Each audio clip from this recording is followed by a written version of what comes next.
ಮುನುವಳ್ಳಿಯಲ್ಲಿ ವಿರಾಟ ಹಿಂದೂ ಸಮಾವೇಶದ ಶೋಭಾಯಾತ್ರೆ ಅದ್ದೂರಿಯಿಂದ ಜರುಗಿತು.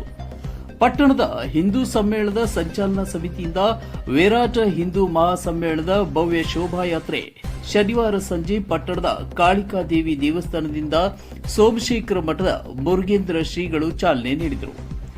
ಸೂಲಕಟ್ಟಿ ಅಗಸಿ ಬಜಾರ್ ರೋಡ್ ಮೂಲಕ ವಿವಿಧ ದೇವಸ್ಥಾನದ ಪಲ್ಲಕ್ಕಿ ಜೊತೆಗೆ ವಿವಿಧ ವಾದ್ಯ ಮೇಳಗಳೊಂದಿಗೆ ಪಟ್ಟಣದ ಪ್ರಮುಖ ಬೀದಿಗಳಲ್ಲಿ ಸಂಚರಿಸಿ ಪಂಚಲಿಂಗೇಶ್ವರ ಕುಸ್ತಿ ಮೈದಾನ ತಲುಪಿತು. ಈ ವೇಳೆ ವಿರೂಪಾಕ್ಷ ಮಾಮನಿ, ಪಂಚನಗೌಡ ದ್ಯಾಮನಗೌಡ್, ಮಲ್ಲೇಶ್ ಸೂಳೆಬಾವಿ, ರಮೇಶ್ ಗಂಗಣ್ಣವರ್, ಗುರುಶಾಂತ್ ಚಂದ್ರಗಿ, ಶ್ರೀಕಾಂತ್ ಮಲಗೌಡ್, ಸುಭಾಷ್ ಗೌಡ ಗೀದಿಗೌಡ್, ಕಿರಣ್ ಶಿಂದೆ, ಶಿವು ಕೋರಿ, ಪಂಚಾಕ್ಷರಿ ಅಷ್ಟಗಿಮಠ್, ಹಿಂದೂಪರ ಸಂಘಟನೆಗಳ ಕಾರ್ಯಕರ್ತರು ಭಾಗವಹಿಸಿದ್ದರು.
Hey!